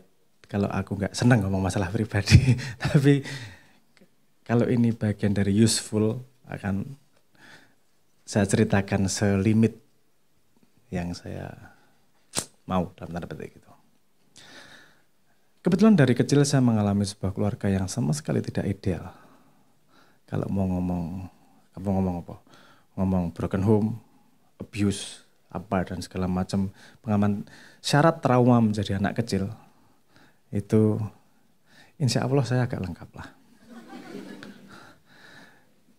Jadi dari awal saya punya naluri harus survive dari kecil. Saya ini ngomong pengalaman pribadi dulu. Survive. Survival saya adalah bagaimana memaknai hal tersebut sebagai something yang kemudian bisa saya taruh sebagai ilmu. That's it. Saya harus memaknai, ini ngomong kecil dulu sebelum saya ngomong anak ya. Dari kecil banyak hal-hal yang tidak saya inginkan, tapi harus saya alami. Aku rasa cerita detail. Neng gue harus ngomong parah, aku wis tahu ngalami aku. Tapi saya harus survive. Bagaimana saya survive adalah dengan nge-frame itu pada sesuatu yang menumbuhkan saya. Gitu. Oke, saya harus kalau bahasa psikologinya lagi-lagi theory of mind. Kalau orang melakukan sesuatu menurut saya salah, pasti menurut dia benar. Saya pengen memahami, menurutmu benar kenapa sih? Oke, saya akan mencoba memahami kebenaran dia, dan saya melihat saya sebagai efek samping, saya harus survive pada efek samping tersebut. Saya mencoba berusaha, karena terlatih dari kecil untuk theory of mind, jadi saya tidak gampang menyalahkan orang lain. Naluri awal saya pasti mencari stability dulu. Kalau stability sudah diterima, sudah bisa didapatkan, baru mencari excitement lebih mudah. Kemudian satu contoh keadaan di mana saya menjadi bapak. Ada kejadian yang saya agak cerita sedikit ya. Anak saya ke asrama. Anak saya yang pertama yang skemi itu tadi. Namanya Nawai. Nawai di HP Sunawai namanya. Nawai itu lebih mirip ke saya. Saya pesan itu memang. Saya pesannya mirip mirip saya. Jadi karena dia mirip saya tahu betul cara kerja otaknya. Bangsat-bangsatnya, jelek-jelikone, cacat-cacatnya, itu sangat mirip. Ketika dia asrama, ibu dan adiknya itu sangat sedih. Karena ditinggal, nangis ibunya. Sementara Nawanya cuek kayak gak terjadi apa-apa. Kayak bapak persis, gak duwe kangen-kangen, cuek-cuek aja deh. Suatu hari dia pulang dan ibunya WA, nggak beres, nggak baik. Iki ngopo, tak telepon lah. Ibunya ngomong, terus ini nggak ada kangen-kangennya pulang. Pulang ke rumah nggak ada kangen-kangennya sama ibunya. Si Nawai kemudian teriak, kangen kok bun, terus dekat. Aku tahu kalau dia itu drama. Gini, kayak udah wis tau kangen anaknya itu cuman gini-gini aja. Aku melihat, oke. Si anak ini sampai mana kognitifnya ya? Suatu hari saya nganterin Nawai ke asramanya dan ada kesempatan ngobrol berdua. Kemarin gimana ya ceritanya? Dia cerita gini. Kamu kangen po? Sama nggak kangen po sama Bunda? Yo kangen. Tenane. Kamu kepikiran gitu Bunda? Seneng main? Yo kadang-kadang lupa Pak Anda kan main. Oke. Tapi paham nggak? Biar Bunda juga senang, kita perlu gitu-gitu. Iya, tenang aja Pak Anda, beres. Maybe bad. Tapi dia tahu betul posisinya. Yang saya harapkan dia tahu betul posisinya. Bahwa dia menjaga stability dengan kelemahan yang dia miliki. Saya cerita, sama Pak Anda, tenang aja. Yang punya masalah seperti ini kita. Kita nge-frame keadaan itu sebagai problem yang harus dipecahkan. Kalau tidak tidak bisa dipecahkan, kita harus survive dalam keadaan itu tanpa menambah damage. Framingnya selalu seperti itu. Kalau ada keadaan yang tidak bisa kita kontrol, oke, kenapa ini terjadi? Bagaimana aku bisa survive tanpa menambah masalah? Kalau bisa bonus, bisa ikut membantu memecahkan masalah. That's it. Saya nggak bisa ngomong lebih detail karena nggak tahu problemnya apa, yang tidak diharapkan itu tadi apa. Tapi saya selalu mencari posisinya seperti itu. Nomor satu adalah stability. Walaupun mungkin ini ada yang ngomong itu nggak jujur itu manipulasi. No, beda. Manipulasi itu kalau kamu mau melakukan berpura-pura untuk mendapatkan keuntungan dari orang lain, mengambil keuntungan dari orang lain, itu manipulasi. Tapi kalau kamu memasang sebuah wajah untuk sebuah tujuan, stability, kebaikan bersama, itu necessary sacrifice. Life nggak selalu bisa menampung keunikanmu. Kadang-kadang kamu marah dan nggak bisa harus menunjukkan senyuman. That's necessary sacrifice. Hidup tidak selalu seideal itu untuk bisa menampung dirimu yang unik itu. Kadang-kadang kamu harus mampu menampung keunikan orang lain. Itu frame yang saya sampaikan ke Nawai untuk menghadapi banyak hal. Nawai itu punya disiplin terhadap kognitifnya. Misalnya ketika anak kecil, karena saya bangun, saya lupa ya detil-detilnya ya, tapi prinsipnya gitu. Saya membangun bahwa dia punya sutradara terhadap dirinya sendiri. Kesadaran di atas di atas kognitifnya dia. Jadi kalau anak kecil misalnya, dek mainan gitu kan untuk jualan. Nawa itu bisa, nggak usah waya, iya Panda. Cuek dia kayak gitu itu. Walaupun dia sangat pengen. Dia mampu untuk melakukan necessary sacrifice. Kalau dia tidak tahu tidak tahu gambar besarnya untuk apa, itu selalu saya ceritakan di belakang agar dia tahu bahwa setiap action itu pada sebuah frame tujuan yang lebih besar. Kalau kita melatih itu kepada anak kita, melatih pada diri sendiri, bahwa semua perilaku itu bukan hanya respon dari keadaan saat itu, tapi menuju something yang lebih besar yang dituju, sepertinya semuanya bisa dihadapi.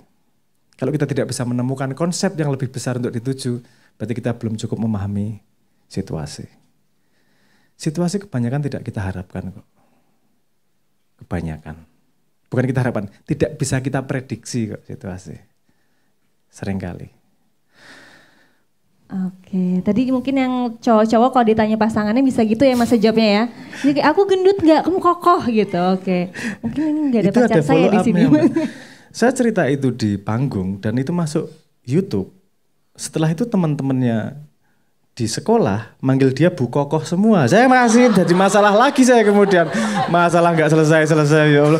Oh tapi itu dinamikanya. Tanpa itu nggak fun dong. Oke.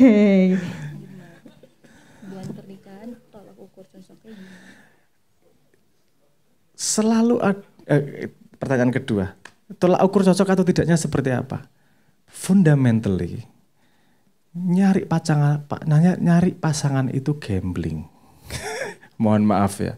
Fundamentally, walaupun kamu bisa make educated guess, tapi kamu tidak akan tahu dia sebenarnya sebelum memang benar-benar hidup dengan dia. Makanya kalau nggak salah gini, tes perkawinan itu pada 5 tahun pertama. Kita akan terjadi tabrakan ego. Kenapa tadi saya mengatakan gini? Dari semua yang Anda ceritakan, saya menangkap ada asumsi bahwa ego dan lain-lain itu ruangnya cuma satu. Coba imajinasi agak berbeda sedikit. Kita harus tabrakan ego, nggak harus kok. Makanya tadi saya bilang, kamu terima kekurangan dia, beri dia kesempatan untuk mengekspresikan egonya pada sebuah area yang kamu nggak masalah.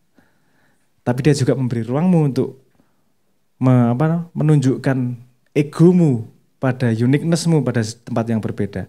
Artinya dua ego bisa hidup bersama pada ruang yang berbeda.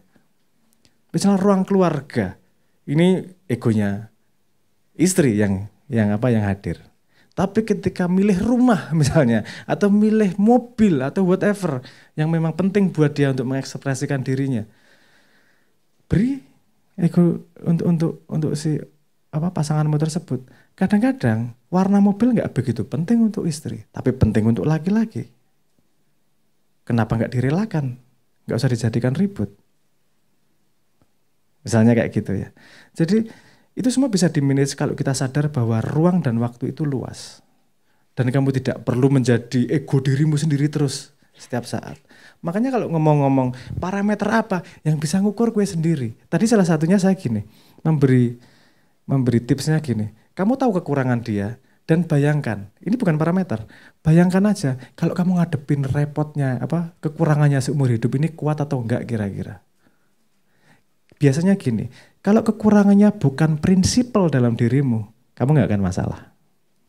Kalau kekurangannya prinsipal dalam dirimu, kamu akan masalah. Karena setiap orang tidak mungkin prinsipal dalam semua hal. Intrinsically dari prinsipal itu kan hierarki. Tidak mungkin semua, pasti ada 1, 2, 3. Bisa prinsipal dia adalah yang 4 tempatmu, prinsipal 1mu 4 tempat dia. Paham ya maksudnya ya?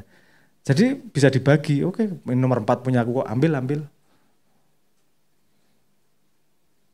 Baiknya kalau dia juga sadar, oh ini 1 punyamu kok, ini penting buatmu, monggo diambil. Misalnya gitu. Paham ya? Ini bisa di-share kok, ruangnya luas. Nggak perlu tabrak-tabrakan selalu. Kalau saya memilih sebuah strategi di mana satu yang paling penting buat saya, itu saya pegang sungguh-sungguh. Dah, yang lainnya saya lepaskan. Itu pesan dari bapak saya satu. Ketika menikah dia ngomong gini, ada yang primer dalam dirimu, dan kamu nggak perlu perang power terus setiap saat. Berikan power kepada istrimu. Karena ketika kamu membutuhkan power untuk hal yang kamu anggap penting, kamu jadi nggak bisa dibantah. Pegang satu yang kamu mau penting banget. Dan itu non-negotiable. Lainnya berikan. Oke, siap dan. Itu yang saya lakukan. Jadi ada satu hal. Ketika sebelum kawin, saya untuk urusan ini, jangan disenggol. Yang lain monggo, kalau terima dengan deal ini kawin. Asu ya aku yo, deal kawin kaya apa sini, deal-dealan bisnis. Asu ngomongku itu mau ditit ngono ya engko ya. Mohon maaf ini. Allah, mohon maaf astagfirullahaladzim. Masya Allah. Ora cocok banget ya cangkemku ya. Tapi Amin paham maksud saya. Semua orang butuh existence.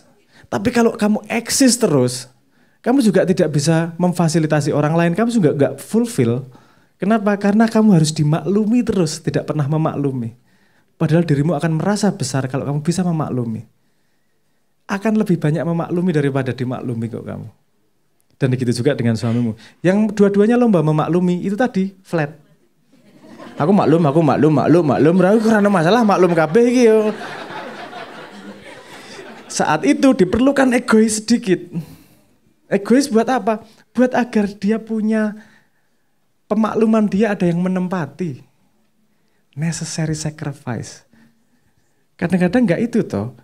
Aku ki pengen memaklumi, tapi kenapa aku jadi egois nih? Egois itu kadang-kadang diperlukan karena kalau tidak ada yang egois, tidak ada yang ditampung oleh suami. Suami juga kadang-kadang butuh egonya jadi suami. Tak maklumi dek. Loro-loro ini maklum apa sih dimaklumi? Paham ya? Kadang-kadang peran jadi anak kecil it's okay. Peran jadi untuk memenuhi kebutuhan suami dalam tanda petik ya. It's okay. Ini bukan trik-trikan ya.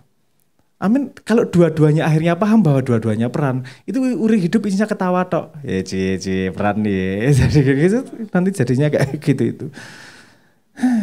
Kawin rek. Kamu nih dengan kawin itu cuman hati-hati. Ini pertumbuhan ring. Engagement ring. Tumbuh menjadi wedding ring. Nanti bisa menjadi boring. Setelah itu suffering.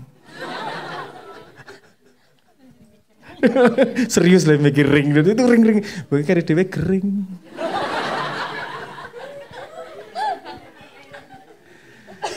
Saya lupa, ini ada berhubungan ini juga.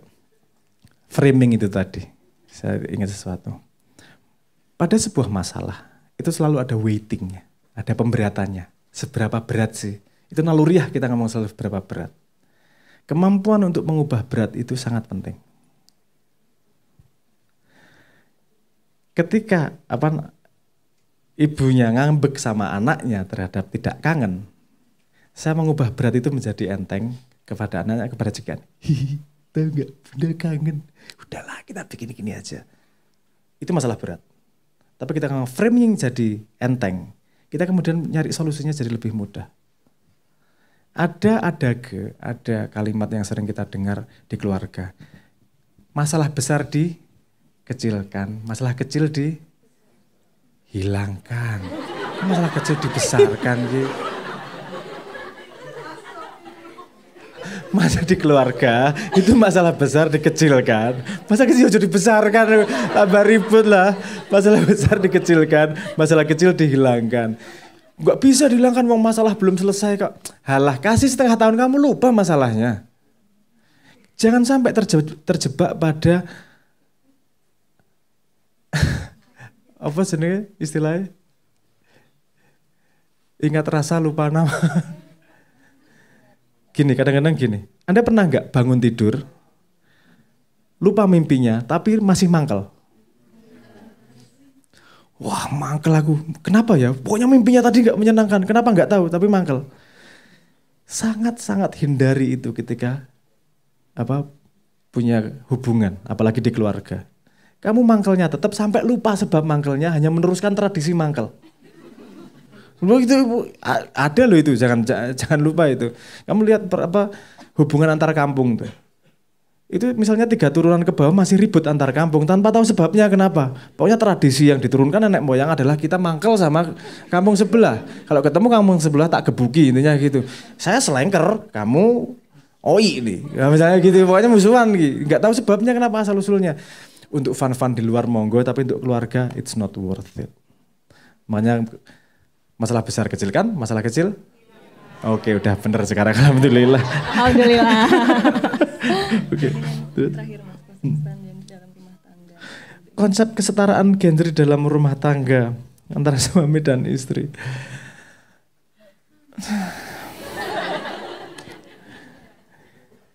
Menurut saya suami istri itu komplementer. Istri bisa melakukan hal-hal yang tidak bisa dilakukan oleh suami, dan suami bisa melakukan hal yang tidak bisa dilakukan oleh istri. Kesetara, monggo aku disenangi feminis, monggo lah. Kenapa kesetaraan itu kemudian dikonsepkan kepada karir? Tahu asal-usulnya enggak? Karena wanita yang di rumah tidak bisa dipajekin. Pajak itu datang dari orang yang bekerja. Kalau 50% penduduk tidak bisa dipajekin, miss opportunity nih. Ayo kita dorong konsep bahwa kesetaraan itu adalah pada karir. Sehingga pada mau bekerja. Sehingga kalau bekerja mau dipajekin. Saya nggak perlu ngomong. Tapi ada track sendiri. Kelakuannya siapa itu. Ending-endingnya di ekonomi lagi. Karena menurut saya, kalau mendorong kesetaraan di Indonesia, it doesn't make any sense. Kita nggak pernah punya masalah dengan itu. Kita tahu peran masing-masing. Setara itu bukan berarti sama. Setara itu adalah kongruen, seimbang. Bukan berarti sama. Saya sangat percaya itu, keseimbangan itu. Sehebat-hebatnya lagi, kamu dikasih nama sebagai kepala keluarga, itu adalah jabatan yang menyenangkan hatimu, karena itu sebenarnya bukan kenyataannya. Kepala keluarga taek po. Kalau istri merengut sedidik, kowe nggih manut nih pripun nggih. Kowe dikancing lawangi rawani nesu kok. Kepala keluarga piye? Itu kamu dikasih biar gede hatimu. Wah, kepala keluarga. Aslinya karo jenderal dapur we kalah. Bu kamu jenderal TNI paling tinggi sama jenderal dapur ya selesai wis teman. Dan yang mendorong-dorong feminis itu nggak pernah punya presiden wanita, perempuan. Kita sejak Ratu Sima nggak masalah. Apa? Hidup apa? Asurono.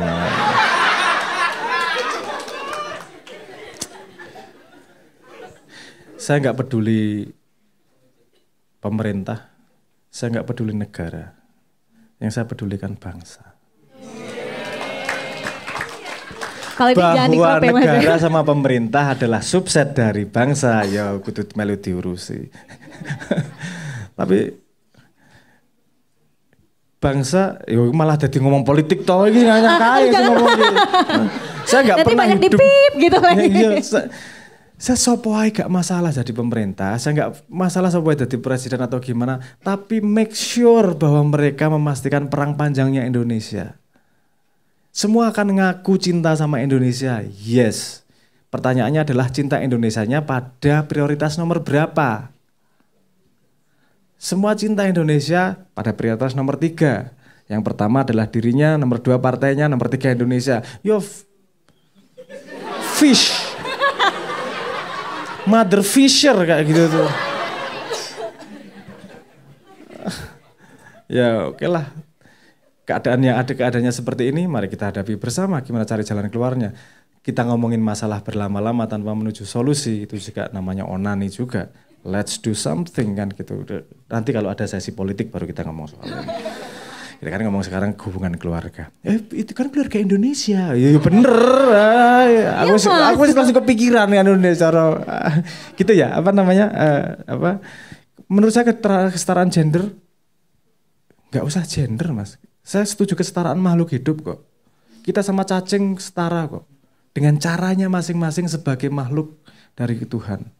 Punya spark of divinity masing-masing dan punya perannya masing-masing untuk menjadi bagian dari ekosistem di muka bumi ini. Kesetaraan gender terlalu kecil. Kesetaraan makhluk hidup yang menurut saya lebih universal. Gitu ya. Gaya nih Re. Oke, sudah menjawab ya Mas. Oke. Kita masih punya satu sesi lagi, mungkin 3 penanya. Teman-teman ada yang ingin bertanya lagi mungkin?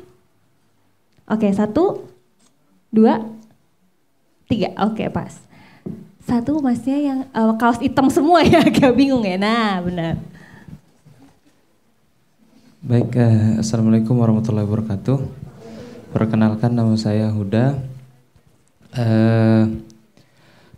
Di mana sih letak cinta di keluarga ini? Karena saya pernah berpikir bahwa sejauh apapun saya menghindar dari karakter keluarga saya gitu, maksudnya dari ibu dan dari bapak saya, selalu ada yang menarik saya kembali untuk untuk berintrospeksi diri sesuai dari yang orang tua saya berikan gitu. Nah ini juga mungkin bisa ada bahasanya di pondok pesantren kan keluarga psikologis. Kalau keluarga biologis kan yang di rumah, keluarga psikologis itu di guru katanya kan. Ada juga perasaan seperti itu. Jadi ketika mencari pengalaman baru, terus hal-hal baru itu ditarik lagi kita oleh perasaan itu. Apakah itu cinta atau bagaimana? Mungkin sekian dari saya, terima kasih.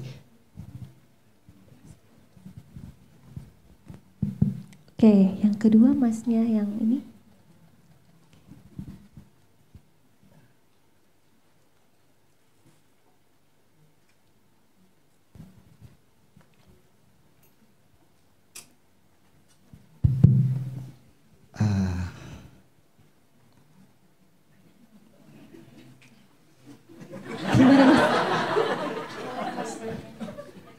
Karena temannya keluarga, jadi pertanyaan saya adalah,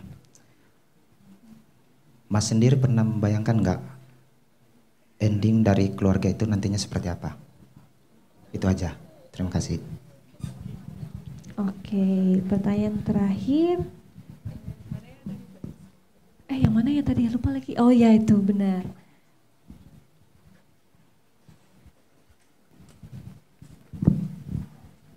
Selamat malam Mas Sabrang dan teman-teman.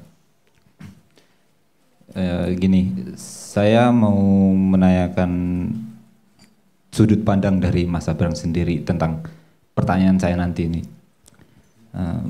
Bagaimana pendapat Anda atau pandangan Anda tentang orang tua yang dulunya apa yang diberikan dulu itu atau apa yang tidak diberikan dulu itu mereka panen sekarang atau mereka tagih sekarang. Dan tadi yang sebelum sesi pertanyaan berlangsung ada sedikit pernyataan dari Mas Sabrang sendiri yang menurut saya itu saya naif karena saya sedikit tertawa tadi soal pernyataan Mas Sabrang yang tentang mengkambing hitamkan orang lain atau mengkambing hitamkan sesuatu itu adalah hal yang tidak baik untuk menuju masa depan gitu loh. Jadi di situ saya tertawa karena saya itu melakukan hal itu, tapi tadi saya tertawa, jadi saya sedikit naif. Saya melakukan hal itu upaya untuk memisahkan. Tadi tentang Mas Sabrang itu kita membuat rumah kita sendiri, membuat rumah masa depan kita sendiri. Jadi saya itu sedikit memisahkan hal yang buruk, gambar teknik yang dibuat orang tua saya dulu. Misalnya gambar itu buruk, jadi saya pisahkan buruk itu dengan cara mengkambing hitamkan itu. Tapi bukan hanya itu aja. Justru saya pisahkan itu, kemudian saya mencari hal yang baik dan melengkapi gambar teknik yang orang tua saya buat itu. Jadi seperti itu. Oke, saya cari respon yang pertama dulu. Oh, sejauh apapun saya menghindari. Oh, di mana letak? Kalau saya membahas tentang konsep cinta, karena kata cinta di sini dilemparkan dengan mudah dengan asumsi bahwa kita semua paham konsep cinta. Kalau saya harus menjelaskan itu lebih panjang, nanti nggak cukup waktunya. Saya akan play on dengan ini aja ya. Dengan asumsi arti kata cinta, saya ambil artinya pada spesifik untuk yang bisa menjawab pertanyaan Anda. Salah satu indikasi cinta adalah ketika self kita, karena diri itu bisa berkembang. Diri itu bisa ada dalam diri kita sendiri. Diri itu bisa berkembang di keluarga. Cirinya sederhana. Semua impuls, sakit, bahagia itu kita ikut merasakan. Kalau anak disenggol palanya, orang tuanya ikut marah. Self-nya dia, juga anaknya termasuk dari sayanya si orang tua. Sayanya semakin besar, itu cintanya semakin besar. Kamu adalah bagian dari keluarga, sayanya di keluarga. Sehingga mau lari kemanapun nggak akan bisa. Karena kamu nggak bisa lari dari dirimu sendiri. Walaupun yang kamu sadari adalah diri ini, tapi sebenarnya dirimu bawah sadar adalah keluargamu itu. Sehingga kamu memenidakkan keluarga, ya tetap balik lagi, wong dirimu, selfmu adalah keluargamu juga. Ketika kamu masih sakit hati ketika bapakmu diludahi orang, kan bukan kamu, tapi kamu ikut sakit hati, selfmu masih dalam keluarga tersebut. Keluarga mungkin tidak sempurna, ada banyak hal yang tidak disetujui.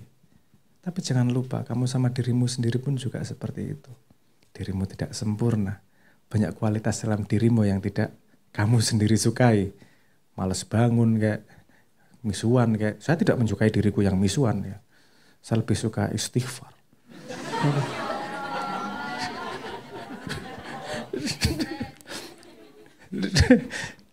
Tapi gini, untuk bisa menerima, untuk bisa mengetahui dirimu secara penuh, itu bukan dengan menidakkan yang buruk, tapi memahami dan mengiyakan yang buruk, bukan memanifestasi.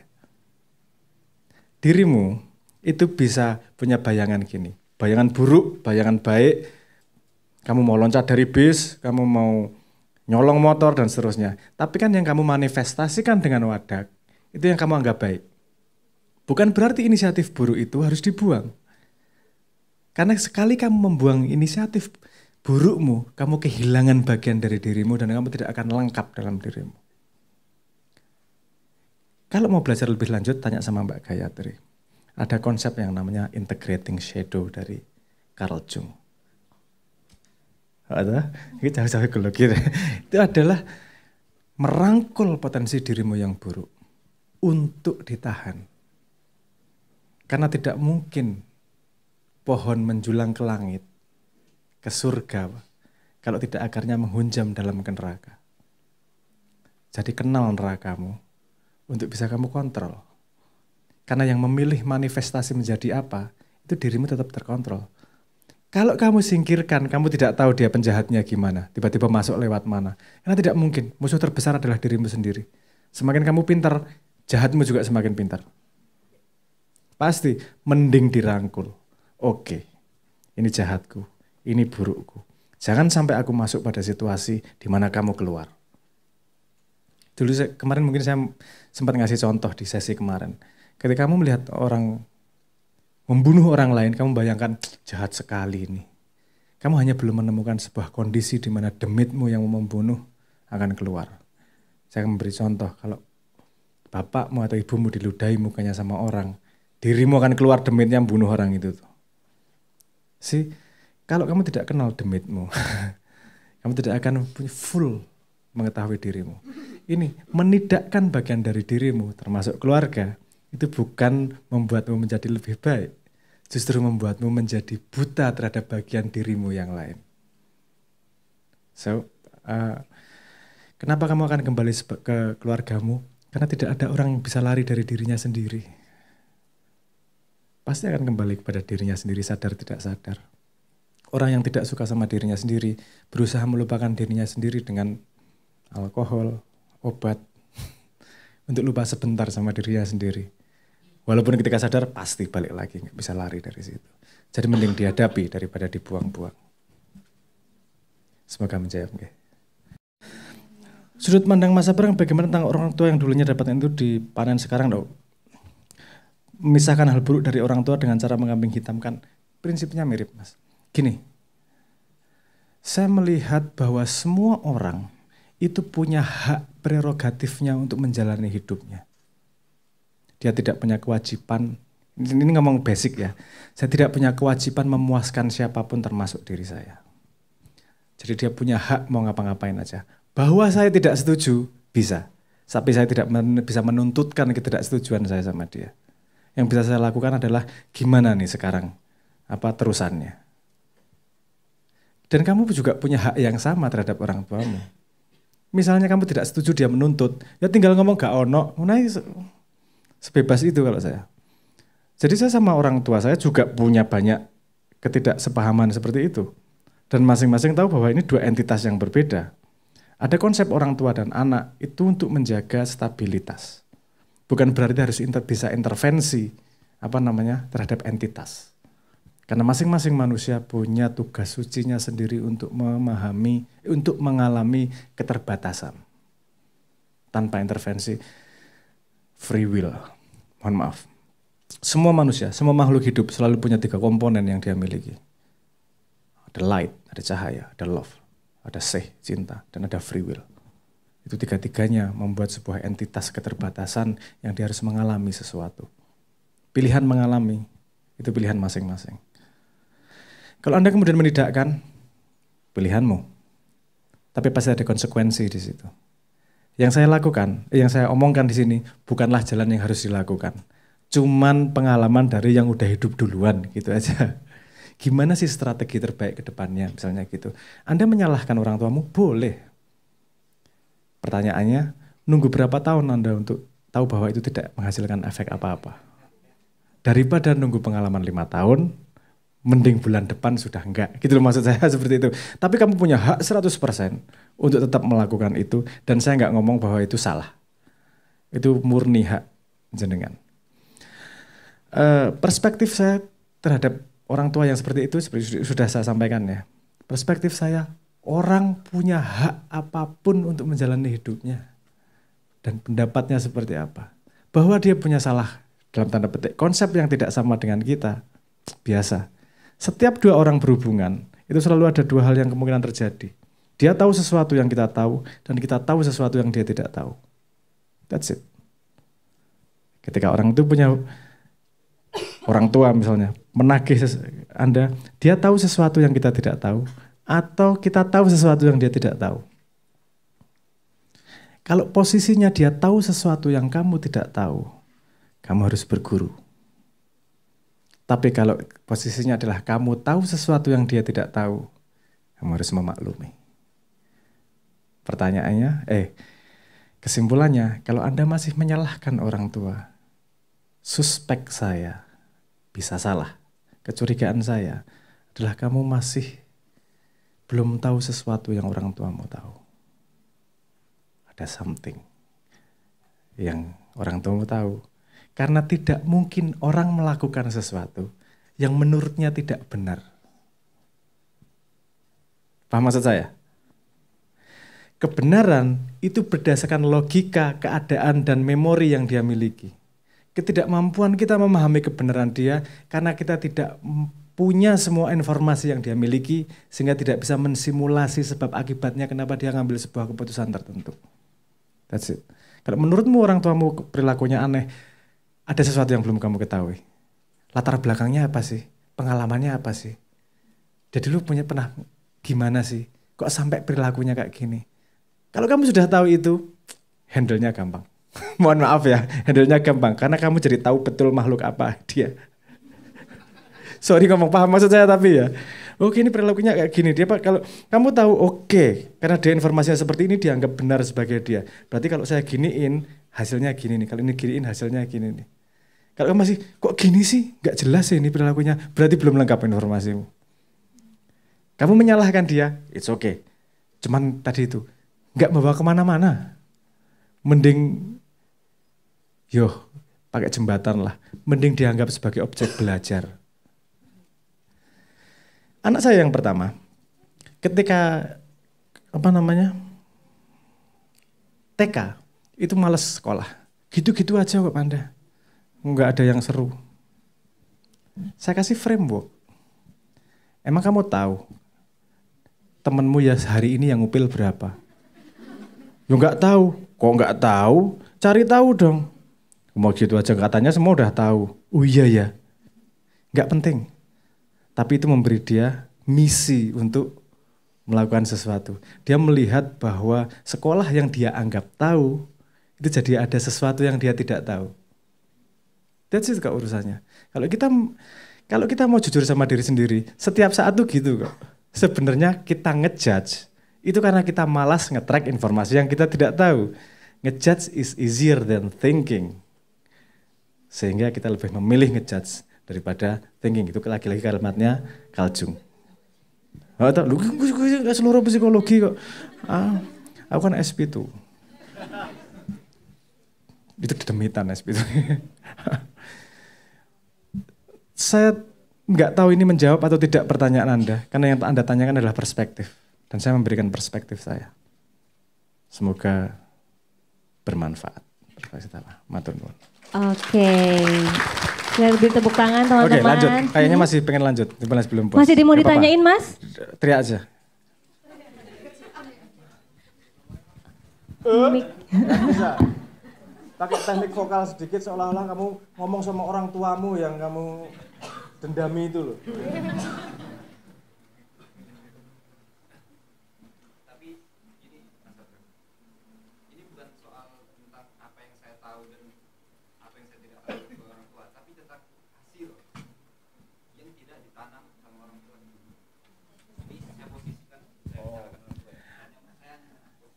Hasil yang tidak ditanam oleh orang tuamu.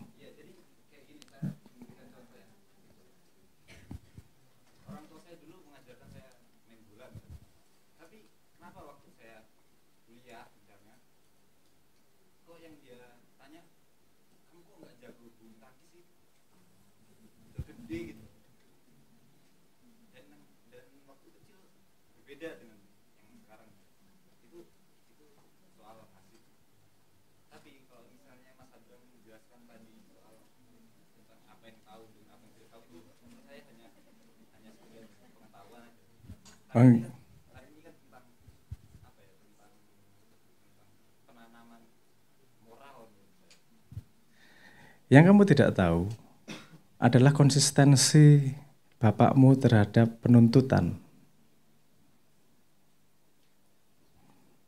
Kalau kamu ngomong, kamu tidak bisa memaklumi bahwa kok ngajarinnya bola anaknya bulu tangkis. Artinya kamu tidak pernah memahami pola bapakmu seperti apa. Does it make sense? Maybe not. Banyak kok yang tidak make sense. Tapi semua ada sebabnya. Dan masalah besar bisa dikecilkan, masalah kecil bisa dihilangkan. Means, gini. Kalau kamu ditanyain, kok nggak bisa bulu tangkis? Yo pak, aku goblok ya. Anaknya sopo. Make it fun. See? Karena semuanya berat, semuanya serius. Dan kamu nggak pernah bisa ngomong bahwa bapakmu tidak punya hak untuk menuntut. Setidak make sense, tidak make sense-nya. Karena kamu juga lahir dari kenikmatan bapakmu.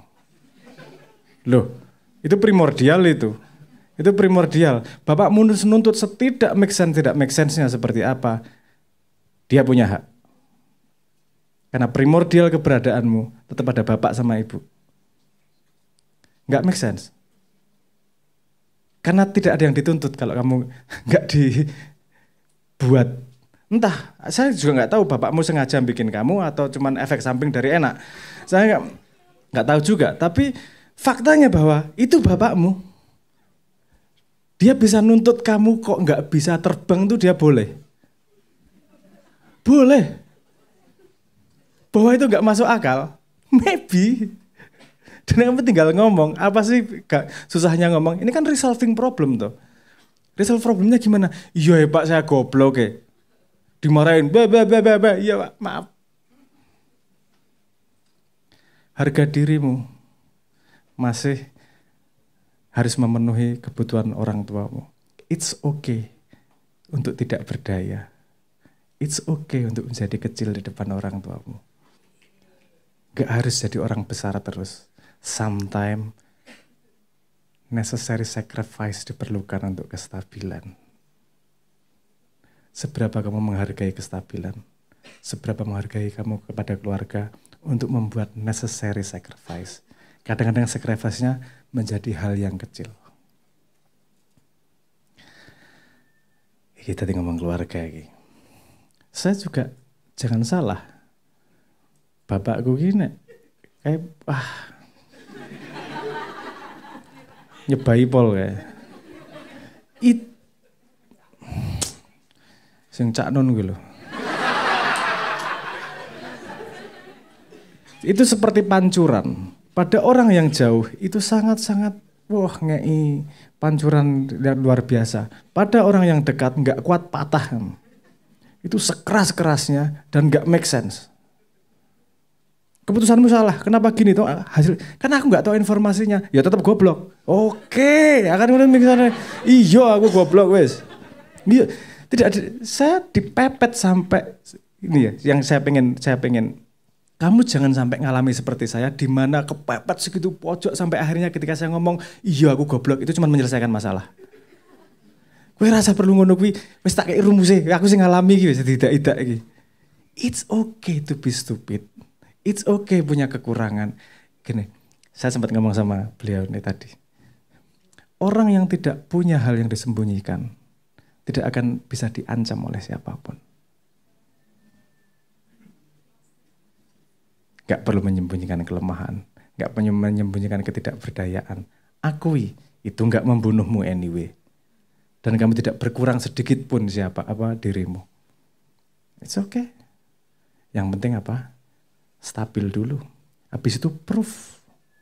Nanti suatu saat ketika kamu ngasih bapakmu lapangan bulu tangkis beserta pemainnya 24 jam.